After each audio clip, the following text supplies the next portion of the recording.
All right. So look, I'm driving to the station and I'm just minding my own business, listening to Joe, and just riding along, having a good time.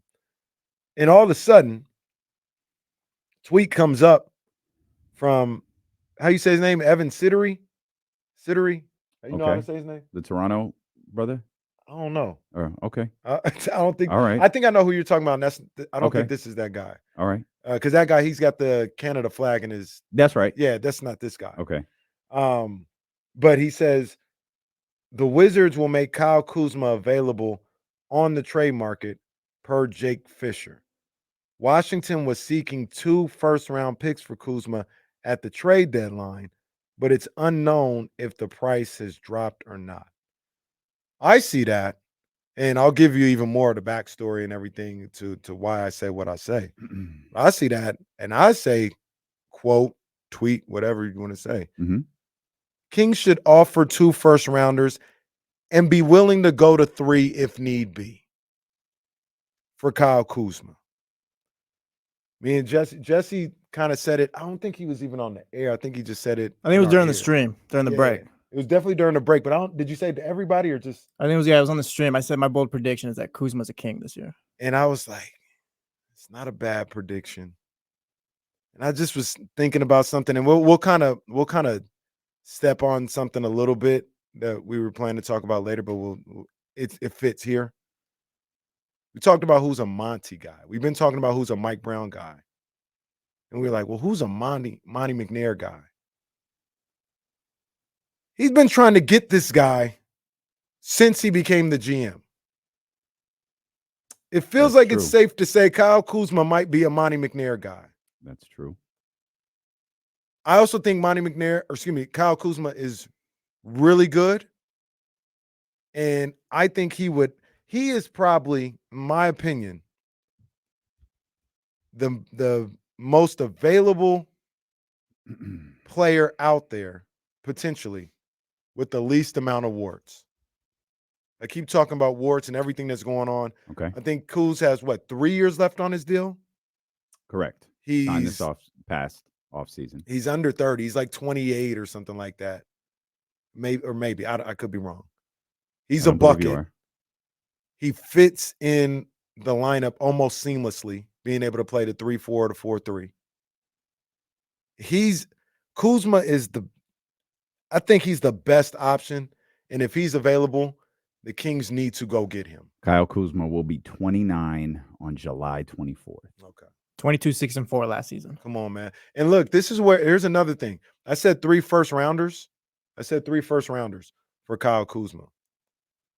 I can make an argument. 3 years, no options left, it looks like. Declining contract. Come on, man. By the way.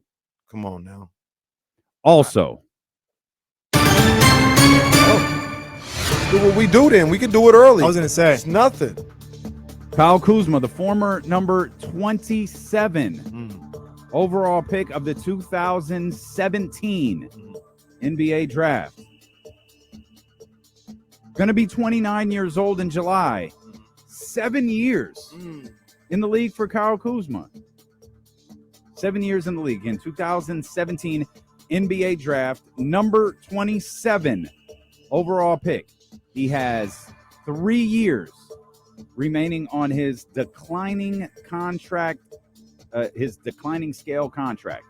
The most money he has ever earned, obviously, at this point, was last season. $25.5 million. I think this could be a tough one for both of you. It is a little tough. As I'm going through it in my head right now, it is a little tough. 7 years in the league. Peak earnings last year, $25.5 million.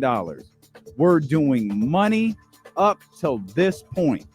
So not the duration of the contract. We'll go over that in a few minutes. Okay. Money up until this point. I want the amount of money. What's the most he made? The highest amount? $25.5 million. It was last year. I want the money that Kyle Kuzma has earned his 7 years in the National Basketball Association after being picked number 27 overall. At this point, KC is up 17-15. Yeah, I'm running away with this thing. I'm almost like the 72-10 Bulls. Got 2 straight victories after Jesse brought it back to an even split. But KC with the last victory means Jesse Tapia, the challenger, is up. 7 years in the league for Kyle Kuzma. 25.5 was his peak. He is the former number 27 overall pick in the NBA draft. You said he made 25 this past season or the year before? The season that just came to a conclusion, the 23-24 season. I'm going to go 96 million. $96 million is Jesse Tapia's guess. KC, for your 3rd straight victory, $25.5 million is the peak amount that he earned last year. 7 years in the league, former number 27 overall pick. I'm going to go $99 million. $99 million. KC implementing his strategy once again, but he went the wrong direction. I knew it. I knew this one too. I knew it. As soon as you went over, I knew it. He went the wrong direction. I tried to help you both with this. I thought he might have made the number 27 overall pick means his initial contracts are lower than everybody. He just signed with Washington last season. $60 million to this point. Wait, what was he making in LA though? Yeah, he had that's crazy. The number 27 overall pick. So his starting salary is 1.4, 1.6, 1.8, 3.5. Then he goes 13 million, 25 million. What was that second contract? The rookie extension. Stand by. I gave him too many years. I went 4 years at like 17 million with the Lakers instead of 2. Yeah, I thought he got. I gave him 4 years. 4 year, close to $80 million. Yeah, I gave him 4. I did 4 years times like 16 or whatever it was. And I gave him 25. I thought he did 4 years, not 2 years with the Lakers. His rookie contract is a 4-year, $8.6 million contract. And then the rookie extension is 3 years, $39 million. Damn. I gave him too much money on that rookie extension. I thought he made about, I was gonna say like 105, and then Jesse said 90. So I was like, well, let me not. I want to make sure. I thought for sure you had sniffed it out. I thought he made more on the rookie extension. That's what. I'm glad you were on the same thinking as me. Then I thought you were going 90. When you said 90, I was like, he got him. He got him. Damn, I thought he made $100 million. Nope. Just barely over $100 million. Nope.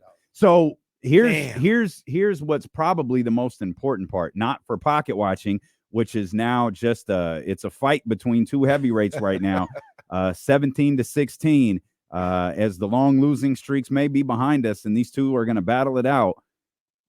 Important to the conversation, though. 25 million was his first year. That was last year. It was the year this was just completed. Next year, 23.5, 21.4, 21.4 in the 2025 season. Cap's going up 10%. 2026 is 19.4. That will put his career earnings in 3 seasons when his time with the Sacramento Kings is done at that point. $124,526,000. He's the one. He's the one. He's the move. Jesse's been saying it. Oh, yeah, I'm with right. KC. He's the move. And the reason why I say go to 3. It's a good contract. The reason why I say go to 3 first rounders, if you need to, do not get outbid here. I would tell whoever it was, it's not Tommy Shepard, but whoever it is, hey, look, we want in. We're giving you this offer. Give us the opportunity to match anything that you get if it's better than what we do. Kuz is the move. Washington Wizards general manager is Will Dawkins. I think you can get away with getting Kuz here, the 13th pick, maybe a couple of seconds if you want to throw in a first. So you can't trade the 13th pick. You have to trade the human being who's attached. Find the person who we select with that pick. You have to essentially TBD. That person. You basically have to have a wink agreement with Washington to draft the player they want and then execute the trade following the selection. Herder can go back home to the DMV. Well, wait a second now.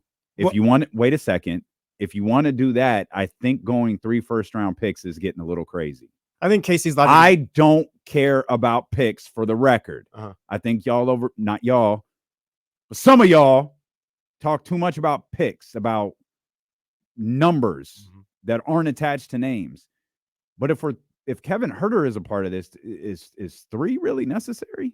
Sure. I mean, it could be 2 then. That's I think fine. Casey's logic is just get the guy here. You're Get him saying here. overpay just so you don't lose out. Yeah, because there somebody I think in the comments had talked about teams that might be interested in Kuzma, and they got more assets. They have more. One I saw for sure was OKC. If OKC really wants Kuzma, they got more assets. They can outpick you. They can give them Giddy or something like that. You have to do whatever you have to do to win that sweepstakes. See, what helps though is that there's we don't know that it's a. We don't know. We don't know. That's why I just say I would tell them the great Hassan Whiteside bidding war is back. You want to go here? No, we can keep going. Let's just keep going, Jesse. Let's keep going. But all I'm saying is you can come to them with the 2 first-round picks, maybe a player, maybe not a player, and say, hey, we really want to make this happen. And they're like, all right, well, think about it. And before they get off the phone, look, we really want to make this happen. Make sure we get an opportunity, if need be, to match anything that you get. I hear you. You're putting yourself in a deficit in that exact second. True, yeah. Because you're basically screaming you're desperate. Yeah. I think what kind of helps if the Kings were to pursue Kuzma or whatever, I think what kind of helps them is that there's Brandon Ingram's available. There's Donovan Mitchell's who could be traded, Darius Garland's. There's Paul George's out there who you're going to spend money on him. Yeah, Jared Allen's. Like Kuzma's probably not the belle of the ball for some of these teams, but here in Sacramento he fits. Like you're not gonna. Maybe what I'm saying is like you're not gonna have to overpay because like those first round picks are going towards guys like Ingram and stuff like that or whatever. I think you can get Kuzma here with like whoever you draft at 13, throw in a player or whatever, maybe a second round pick. I don't think they're gonna have to overpay crazy for him. So there's a note that I've had for about a week or so, and we just hadn't been able to get around to it. But it's about quarterback contracts. It was on the same page. But this they had a report in Bleacher Report, I think it was. Okay. A couple like a week and a half ago. And it wasn't a report. It was just an article, right? Mm-hmm. Like every team's trade they should make or something like that. And the trade for the Kings was Trey Lyles, Sasha, Chris Duarte, 2029 first rounder for Kyle Kuzma. I personally would try to swap Trey Lyles out for a first round pick. Or the 13th pick, actually. I would swap Trey Lyles out for the 13th pick. Okay. But does that deal seem like what you guys think? Does that seem like a fair deal for Kyle? What was the pick on that deal again with Lyles? It was Lyles. Their trade was Lyles, Sasha, Duarte, and a 2029 first round pick for just Kyle Kuzma. Yeah, you have to do that. I would try to work around Trey Lyles too, because what he does here is impactful and stuff like that. But I feel like I would try. Yeah. I would try to keep Trey. Yeah, Trey's the one I try to work around. But if that was a deal breaker, I'd have to make that move. But Sasha and Trey are expiring, I assume. Yeah, because Trey signed the 2-year deal last season. Yeah. I needed to pull up 24, 25, 25, 26. So Huerter still has another year on his contract. So that might not be as attractive to a team like Washington, who's kind of stuck. So they probably don't. I mean, even though it's a $17 million contract for the final year, in the year that the cap is going to go up 10%. That trade, like if they executed this trade, if you get to fair, like I don't want Trey to go, but you get Kuzma and you keep the pick. That's what I'm saying. That's kind of crazy. This year's pick. And then we let Trey. Like Trey obviously makes an impact off the bench and all that, but it's kind of where Monty, all right, show up the roster. And if Kuzma's that's in a that true deal, Washington move of we're just trying to get assets and clear start space. Over. Yeah. They might be, which means right there's now, Jordan Poole conversations that they probably have to have.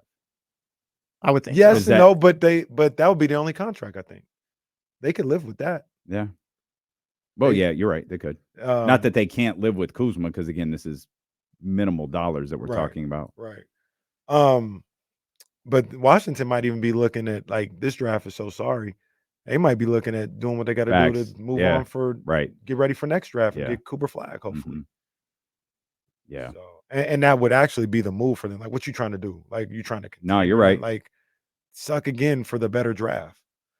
I think we solved something, boys. Rashawn Holmes' contract will expire. Or will it? Yeah, it will. Yeah, they've got nothing. Just nothing. Marvin Bagley's on that team, for goodness sakes. What does that mean? I forgot Marvin Bagley was on the Wizards.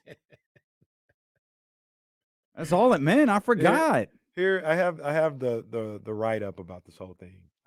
It doesn't have their. Sorry, go ahead. I think it's one of our ops who wrote this. I think it's like Andrew Bailey or something like that. I think it's one of our Andy. Ops. Andy, yeah. Well, time has healed all wounds. He's whatever. Andy, come on the show. Yeah, just relax, well, we don't need Andy on the show. But he says he might even, I think, talking about Kyle Kuzma, he might even. Okay, sir. He said he might even be good enough to start over Harrison Barnes. And no, come on, man. And the Kings have 2 expiring contracts in Trey Lyles and Chris Duarte, and effectively a third with Sasha, who's on a team option in 25-26. That'd be 3 expiring contracts. I didn't know Duarte was expiring to offer the Wizards for him. That alone brings the Wizards loads of financial flexibility. Kuzma is on a reasonable deal, but it runs through 26-27, where he's set to make $19.4 million. Getting out from under that and eventually adding a first-round pick makes this a reasonable haul for a soon-to-be 29-year-old volume scorer who's never had an above-average true shooting percentage. Yeah, he sucks. Bring him here. Andy Bailey's a big analytics guy too. Yeah, no, you're right, Andy. Yeah, well, I think despite Jesse's thrilling victory in pocket watching, despite it's controversial. I don't think so. Usually we go to the end of the contract. Oh no, okay. You still would have went over. This guy. The most important thing you said is what started the conversation. Monty's been trying to get Kyle Kuzma for a couple of years. Now, the flip side to that is he'll be back. As we just went down memory lane on Instagram, we recall him trying to get Dante DiVincenzo as well. Mm-hmm. For whatever reason, that didn't work out the way Monty hoped. At least I don't think that it did. Not the same thing, not completely different scenarios, completely different places. One thing, the thing I love the most was the way you led the conversation was that we thought Kyle Kuzma was here.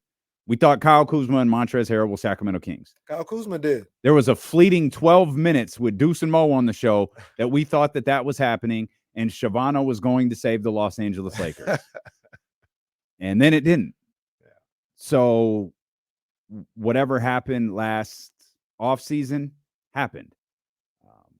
I don't think that was just about the Sacramento Kings and their interest in Kyle Kuzma. I think there was a certain interest that Kyle Kuzma had in his bank account. Signing a contract to get your contract, to get the most amount of money that you can, and figuring it out later is a very, very real thing in the NBA. I like it. I like it. I'd make that move. I think that's the most, if he's available, I think he's the most attainable person, realistically. Well, I think Levine is attainable too, but I don't think that's different. Levine's situation is not as good as Kyle Kuzma. Yeah, it's different. And man, like, we'll just go by this trade. Maybe you got to do a little bit more, but this trade where you only trade the 2029 first rounder, you get to keep the 13th pick. You get to keep Davion Mitchell.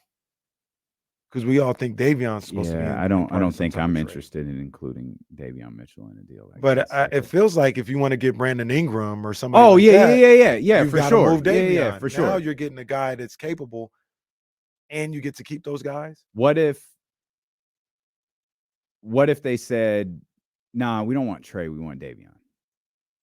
Washington. I'm making the deal. And it feels like it's cool if it's Trey or Davion. Mm-hmm. It can't be, no, we don't want what I'll do. Chris Duarte, we want Davion Mitchell. It's like, wait a minute. Right. I don't know if we're gonna. I would not. I don't think that would scare me off. But I'd negotiate. Hey, don't do that. We would try. We would try. Yeah. We would try. Absolutely. Yeah, but if it got down to it, it was impacting winning for you more this season. And here's another reason why I said 3 first-round picks. And people on Twitter, like you said, they're a little split. Some they are think you're a jackass, yeah. KC. What happens Some are like, you're pretty right. They're not talking to me, so I see the split. They're talking to you, so all you see is get off the weed or whatever their messaging. So here's why I was okay and am okay potentially going to 3 first-round picks. Pascal Siakam went for 3 first-round picks, and I think 3 players, and 3 players, or two or 3 players. I don't know. I think they're on the same tier. Then I can make the argument Kyle Kuzma's better than Pascal Siakam. I don't agree with that. You think Pascal's? I do. Way better. I think he's better. You think they're on the same tier? I do not. I think Pascal's a tier above. Yeah, I think his defense puts him over top but two. admittedly, I really like Pascal Siakam. So no, I do not believe that they are. His defense probably puts him a little bit above, like saying he's a better defender, but Kuzma's a better offensive player. I don't know that I agree with that either. Yeah, he definitely. I think Kuzma's more. He's definitely a better, more versatile offensive player. Maybe he's more versatile. Sure. 3-level scorer. Pascal can shoot the 3, but he can't really do it off the bounce. I'll give you that. Absolutely. I don't know that he's. I think Pascal's like constitutes him being better, more versatile for sure. Yeah. But I mean, I don't know. And then the numbers say do you think they're on the same tier? I think they're on the same tier. I think Pascal's like a number 2. He could be at best a number 2, like on a really good team. So I think Kuzma's more of a number 3 type guy. I guess I'm the ass because I think he's like a 1B. No, I don't think he's a 1B. Siakam's not a 1. Toronto was dying with Siakam. Well, that was with him as like a 1A. Yeah, and then you got Scotty Barnes there, and you got OG, and they were dead. Well, OG's not for the last 2 years they've been dead. No, that's not true. They made the play-in last year. They were dead this year. Well, a lot happened this year. Well, they traded Siakam this year. They traded OG this year, for God's sakes. That's true too. And they just tried to lose. Well, they did that too, and they succeeded. So salute. And they didn't keep their pick. I don't think. I think they lost their pick with all that losing they were trying to do.